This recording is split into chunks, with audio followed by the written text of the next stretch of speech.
नमस्कार। सोनिया सेना के बाद अब उद्धव की सेना के लेटर वार ने मुख्यमंत्री उद्धव ठाकरे की नींद उड़ाकर रख दी है, क्योंकि महाविकास अघाड़ी गठबंधन में पड़ी आपसी फूट को शिवसेना के नेताओं ने ही जग जाहिर कर दिया है। आपको याद ही होगा कि महाराष्ट्र कांग्रेस के प्रदेश अध्यक्ष से लेकर के कई कांग्रेसी नेताओं ने सोनिया गांधी को पत्र लिखकर महाविकास अघाड़ी गठबंधन छोड़ने की गुहार लगाई थी। इतना ही नहीं, मुख्यमंत्री उद्धव ठाकरे और एनसीपी सुप्रीमो शरद पवार की शिकायत भी सोनिया गांधी को कर डाली थी, लेकिन भारतीय जनता पार्टी को महाराष्ट्र की सत्ता से दूर रखने के लालच में सोनिया गांधी ने शरद पवार और उद्धव ठाकरे का साथ अभी तक नहीं छोड़ा है। लेकिन अब शिवसेना के नेताओं ने ही उद्धव ठाकरे को साफ चेतावनी दे डाली है कि प्रधानमंत्री नरेंद्र मोदी जी के साथ गठबंधन रहेगा तो ही शिवसेना का अस्तित्व बचेगा, वरना एनसीपी और कांग्रेस के चुंगल में फंसकर शिवसेना का राजनीतिक भविष्य पूरी तरह से बर्बाद हो जाएगा।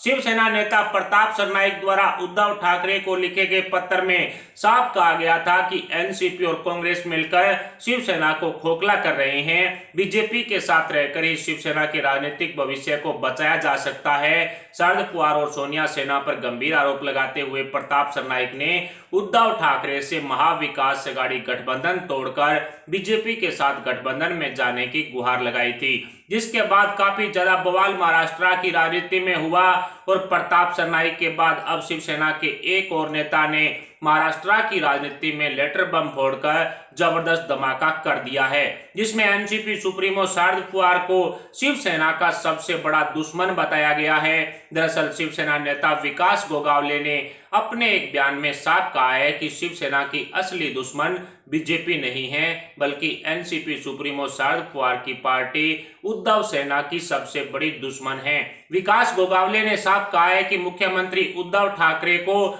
महाविकास अघाड़ी गठबंधन की सहयोगी पार्टियों से सावधान रहना होगा। शिवसेना महाविकास अघाड़ी गठबंधन को चलाने की भरपूर कोशिशें कर रही है, लेकिन शरद पवार महाविकास अघाड़ी गठबंधन को तोड़ना चाहते हैं। एनसीपी की तरफ से शिवसेना में तोड़फोड़ कर शिवसेना के नेता और कार्यकर्ताओं सहित कई पार्षदों को अपनी पार्टी में शामिल करवा लिया गया है। इसके साथ ही विकास गोगावले ने आरोप लगाए कि शिवसेना की तरफ से जो भी अच्छा काम किया जाता है शिवसेना के कार्यकर्ताओं की तरफ से, उसका सारा श्रेय है वो एनसीपी और कांग्रेस लेती है। ऐसे में शिवसेना में सेंधमारी करने के साथ साथ शिवसेना को पूरी तरह से डुबोने का काम एनसीपी प्रमुख शरद पवार और सोनिया सेना की तरफ से किया जा रहा है। शरद पवार पर विकास गोगावले ने महाविकास अघाड़ी गठबंधन तोड़ने की साजिश रचने के भी आरोप लगाए हैं। विकास गोगावले ने साफ शब्दों में कह दिया है कि महाविकास अघाड़ी गठबंधन को खत्म करने की कोशिश एनसीपी और कांग्रेस के नेताओं द्वारा की जा रही है, जिसके निकट भविष्य में शिवसेना के लिए घातक परिणाम साबित होंगे।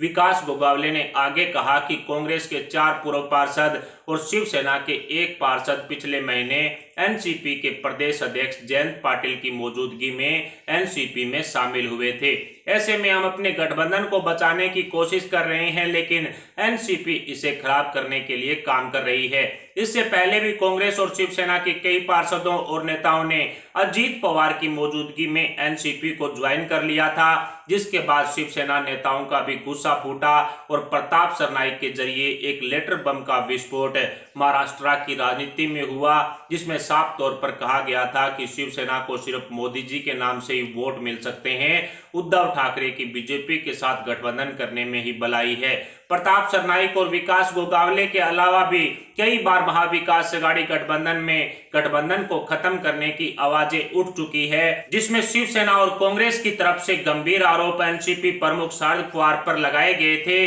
और अब एक बार फिर से महाविकास अघाड़ी गठबंधन टूटने की खबरें लगातार तेज है। शिवसेना के नेताओं की बयानबाजी के बाद उद्धव सरकार में पड़ी आपसी फूट जग जाहिर हो चुकी है और बीजेपी नेता नारायण राणे द्वारा जून 2022 तक उद्धव सरकार गिरने की जो भविष्यवाणी की गई थी, उसमें प्रोग्रेस होती हुई भी दिखाई दे रही है। बीजेपी नेता राय साहब दानवे ने शिवसेना के 25 से ज्यादा विधायकों द्वारा बीजेपी में शामिल होने का दावा भी किया गया था। दानवे की तरफ से साफ कहा गया था कि शिवसेना के 25 से ज्यादा ऐसे विधायक हैं जो उद्धव ठाकरे की नीतियों और मुख्यमंत्री उद्धव ठाकरे के रवैये से नाराज चल रहे हैं और शिवसेना के ये 25 विधायक किसी भी वक्त भारतीय जनता पार्टी का दामन थाम सकते हैं। शिवसेना के युवा नेता विकास गोगावले की इस बयानबाजी के बाद बीजेपी नेता राय साहब दानवे के दावे में काफी दम नजर आ रहा है, जिसके निकट भविष्य में ही शिवसेना को घातक परिणाम देखने को मिल सकते हैं। ऐसे में महाविकास अघाड़ी गठबंधन टूटने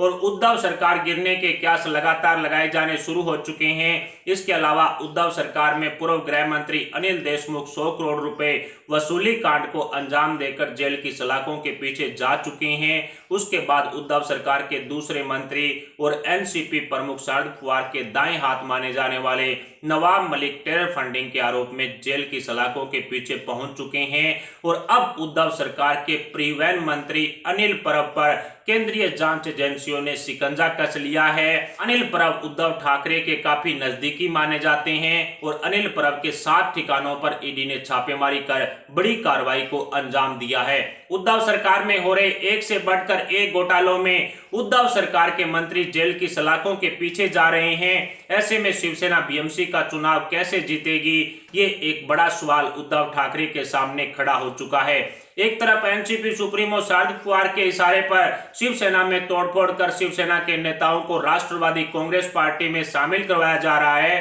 तो दूसरी तरफ उद्धव सरकार के मंत्रियों के करोड़ों रुपए घोटालों का खुलासा होने से महाविकास अघाड़ी गठबंधन के मंत्री जेल में चक्की पीसते हुए नजर आ रहे हैं। शिवसेना उद्धव ठाकरे की बनी घोटालेबाज छवि के दौरान बीएमसी की गद्दी पर शिवसेना का विराजमान होना मुश्किल ही नहीं बल्कि नामुमकिन होता हुआ नजर आ रहा है। बीएमसी के साथ साथ उद्धव ठाकरे की सीएम गद्दी पर भी संकट के बादल मंडराने शुरू हो चुके हैं। हालांकि पिछले 2.5 सालों में कई बार महाविकास अघाड़ी गठबंधन सरकार गिरने के कयास लगाए गए, लेकिन किसी न किसी तरह से आपसी समझाइश के चलते महाविकास अघाड़ी गठबंधन वाली उद्धव सरकार बचती रही। लेकिन अब शिवसेना के नेता ही आर पार के मूड में दिखाई पड़ रहे हैं, जिसके निकट भविष्य में ही घातक परिणाम उद्धव सरकार को भुगतने पड़ सकते हैं। एनसीपी सुप्रीमो शरद पवार ने अपने एक बयान में उद्धव ठाकरे को सीएम गद्दी पर बैठाने वाले फैसले को उनकी सबसे बड़ी गलती बताया था और उद्धव ठाकरे को मुख्यमंत्री बनाने पर एनसीपी प्रमुख शरद पवार ने अफसोस भी जताया था। लेकिन सत्ता के लालच में शरद पवार ने अपनी ही बयानबाजी से पलटी मारते हुए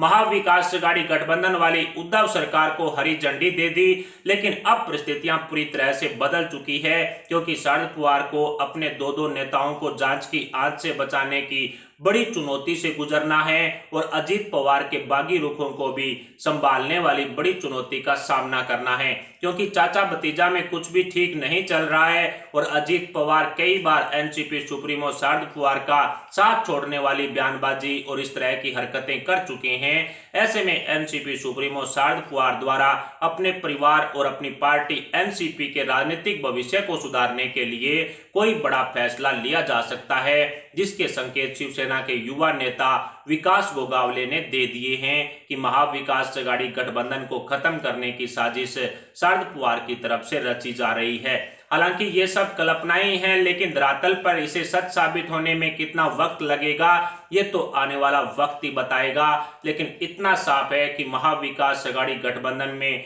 कुछ भी ठीक नहीं चल रहा है और सोनिया सेना के साथ साथ शिवसेना में भी बागी सुर है वो साफ साफ दिखाई दे रहे हैं, जिसकी एक झलक विकास गोगावले की तरफ से दिखा दी गई है। कुल मिलाकर बीएमसी चुनाव से ठीक पूर्व इस तरह से बगावती रुख शिवसेना द्वारा अपनाए जाने से महाविकास अघाड़ी गठबंधन वाली उद्धव सरकार में हड़कंप मचा हुआ है। फिलहाल महाविकास अघाड़ी गठबंधन में शिवसेना नेताओं के इस लेटर बम पर उद्धव ठाकरे द्वारा किस तरह का एक्शन लिया जाएगा, इस पर आप अपने विचार हमें कमेंट बॉक्स में जरूर बताएं। साथ ही वीडियो को लाइक करके हमारे चैनल को सब्सक्राइब जरूर कर लें। अभी के लिए इतना ही, मिलते हैं अगली बड़ी अपडेट अगली न्यूज के साथ। तब तक के लिए जय हिंद, जय भारत।